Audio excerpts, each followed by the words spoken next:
السلام عليكم ورحمة الله وبركاته. اهلا بكم معايا. النهارده بقى هنعمل الليمون المعصفر السريع. تمام. هي بصراحة طلعت في دماغي كده ان انا اعمل ليمون. الليمون دوت هتاكلي منه تاني يوم. تاني يوم بالليل كده تفتحي ممكن تاكلي منه، او بعد يوم واحد يعني. انا معايا كل اللي معايا 2 كيلو تقريبا وربع ليمون، 2 كيلو وربع.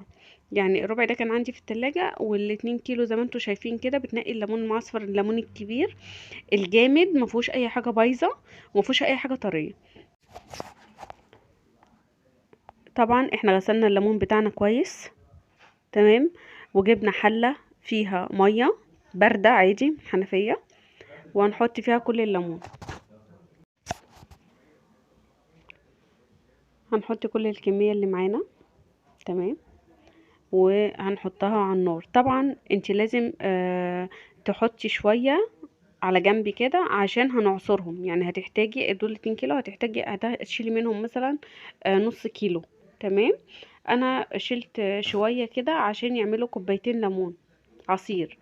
هنحط انا دلوقتي حطيته على المية، في مية على النار. لما هيغلي خالص هسيبه يغلي شوية زيادة. يعني انا عادة ما بسيبهوش يغلي قوي، لا هسيبه لحد ما هيستوي. هنحضر بقى الخلطة اللي احنا هنعمل بيها. انا جبت ب10 جنيه عصفر. تمام. طبعا انا في البداية بحط شوية عشان ما بوظوش كله، لكن انا في الاخر استخدمت كله يعني. بصراحة هي اول مرة ان انا بعمل الليمون ما بحطش جزر فيه وكده. بس انا عملته سريع وطلع طعمه جنان. انا هوريكم شكله كمان. انا تاني يوم فتحت البطرمان وكلت منه. وهنجيب حبة البركة، هنحط معلقتين كبار.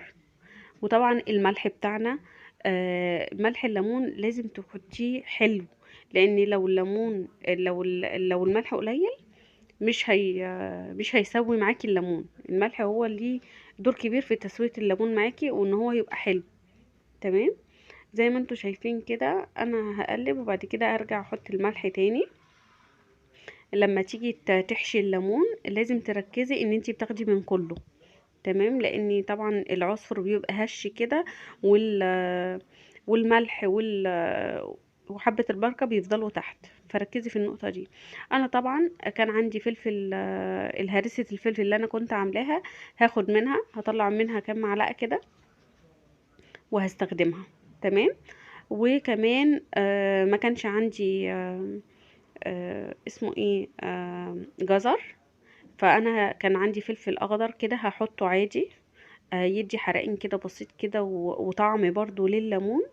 آم، بس وكان والله العظيم كان طعمه جنان وتحفة. بس انتوا بس ركزوا في الخطوات عشان يفضل معاكوا لونه اصفر وجميل طول ما انتوا بتاكلوا منه. انا مرضيش مرضيش انزل الفيديو غير لما ناكل من الليمون وافتحه تاني يوم، عشان اثبت لكم ان هو فعلا استوى على طول. انت كده كده بتسويه على النار. يعني انا كده كده مسوياه على النار، ولا حطيته غيرت له ولا اي حاجه. في منتهى السهوله يعني بصراحه ربنا. زي ما انتوا شايفين كده باقي الليمون اللي انا سايباه عصوره كله.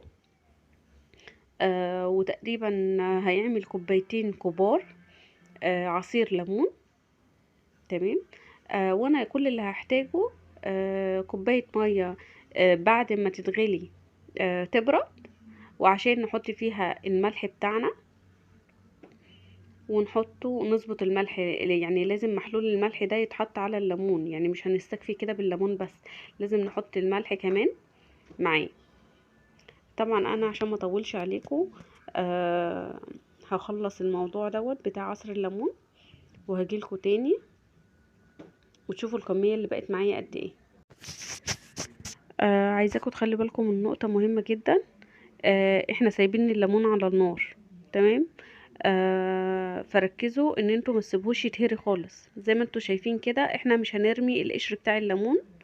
القشر بتاع الليمون مش هنرميه، انا هحتاجه بعد كده. دي هرسة الفلفل اللي انا كنت عاملاها مطلعاها من الفريزر. زي ما انتوا شايفين انا مش هطلع الليمون بتاعي غير لما احس ان هو استوى خالص، لان طبعا هناكله تاني يوم، فانا محتاجه ان هو يستوي خالص. تمام.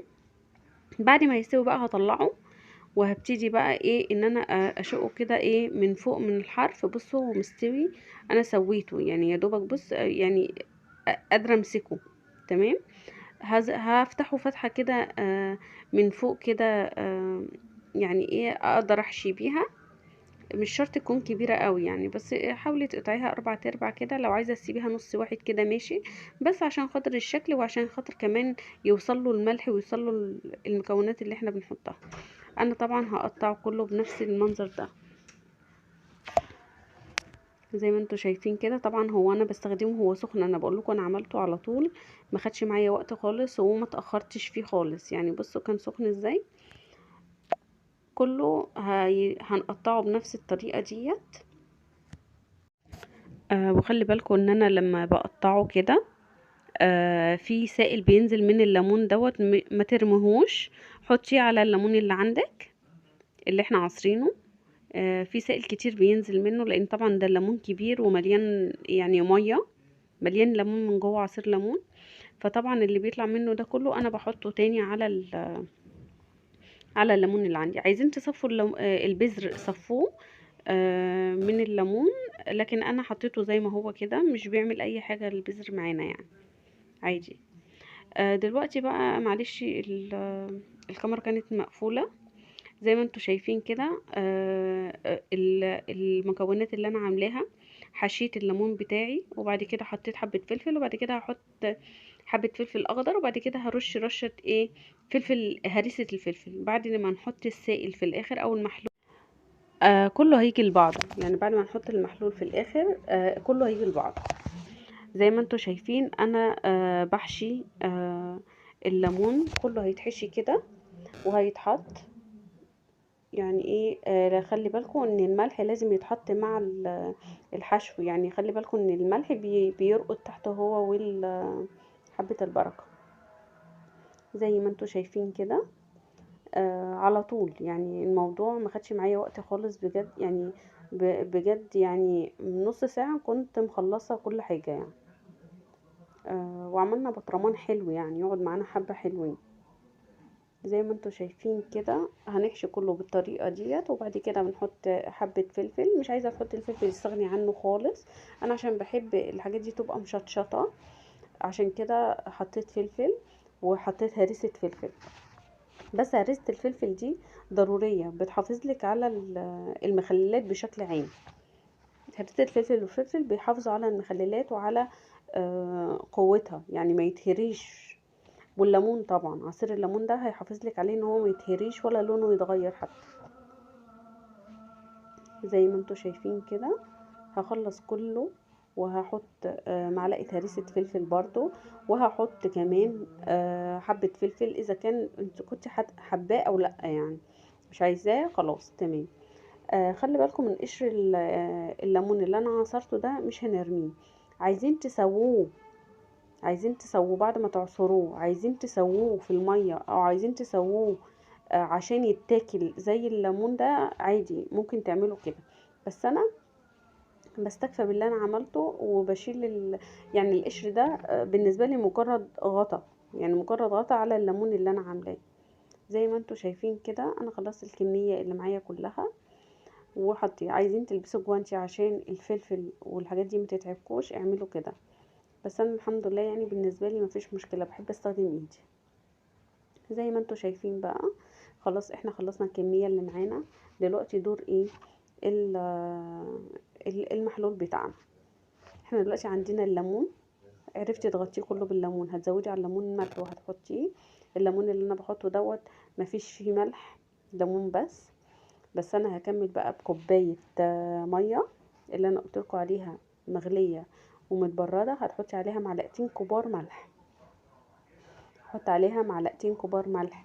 خلي بالكم ان احنا حاطين اصلا حاشين الليمون ملح، فمش هنكتر الملح اكتر من كده. زي ما انتوا شايفين كده حطيت كوبايه الميه وحطيت الملح وايه، وهدوبه كويس قوي. وبعد كده ايه هحطه على الليمون، ولازم اغطي الليمون كله ايه بالميه دي او المحلول ده. زي ما انتوا شايفين كده هغطيه كله. وبعد كده الليمون اللي احنا سايبينه، قشر الليمون اللي انا عصرته، عايزين تسووه زي ما انا قلت لكم سووه وحطوه عشان يتاكل هو كمان مع الليمون. مش عايزين، انا هحطه كده بقى زي غطا لليمون اللي انا عاملاه، هغطي كله. لازم ما نسيبش اي هوا. ولازم كمان لما تيجوا تاخدوا منه وترجعوا تاني الغطا ده. الغطا ده بيحافظ لكم على الليمون طول المدة اللي انتوا بتاكلوا منها. وممكن بعد ما يخلص يكون هو استوى تاكلوا منه. فاهمين قصدي؟ يعني ممكن بعد ما يخلص يكون قشر الليمون ده استوى، ممكن تاكلوه هو كمان. زي ما انتوا شايفين كده انا بغطيه كله ومش هسيب اي هوا فيه خالص. انا طبعا مش عايزه اضغط لان انا ايه، خلي بالكم ان بعد يعني يا ريت تحطوا، انا ما حطيتش، يا ريت انتوا تحطوا كيس بلاستيك او ستريتش قبل ما تحطوا الغطا عشان يقفل لك الهواء خالص. ده بيحافظ لك على المخلل اكتر يعني، او اي نوع مخلل مش ضروري الليمون. زي ما انتوا شايفين كده انا خلصت. هنيجي بقى اخر حاجه، لازم طبقه الزيت. لازم طبقة الزيت دي بتكتم الهواء خالص، يعني بتحافظ لك منه عن الهواء مش هيخش عندك خالص. ليمون، زيتون، اي مخلل طبعا بخلاف اللفت والخيار. تمام. زي ما انتوا شايفين كده خلصنا المخلل بتاعنا بمنتهى البساطة بمنتهى السهولة. وهنقفل عليه. وانا طبعا ايه مش هطول عليكم وهجيب لكم شكله وانا بفتحه تاني. عايزه اقول لكم على حاجه مهمه. انا بعد ما قفلت البطرمان قلبت البطرمان زي ما تقول ايه، قلبته يمين وشمال كده عشان كله ياخد نفس الملح ونفس الطعم. عشان الليمون كان تحت وانا حطيت المية من فوق بالملح. فقلبته زي ما انتوا شايفين كده، قلبته يمين وشمال عشان كله يبقى نفس الطعم ونفس اللون. وانا كده خلاص. ده تاني يوم بالليل بعد ما فتحت البطرمان. تمام. زي ما انتوا شايفين كده هطلع لكم الليمونية من جوه. بصوا شكله اكنك عاملاه بقالك شهر. تحفة تحفة تحفة. بصوا في منتهى الجمال بصراحة. تحفة وطعمه روعة روعة روعة. ولونه وعلى فكرة هو هيفضل معاكي كده لحد ما يخلص بنفس الجمال ده.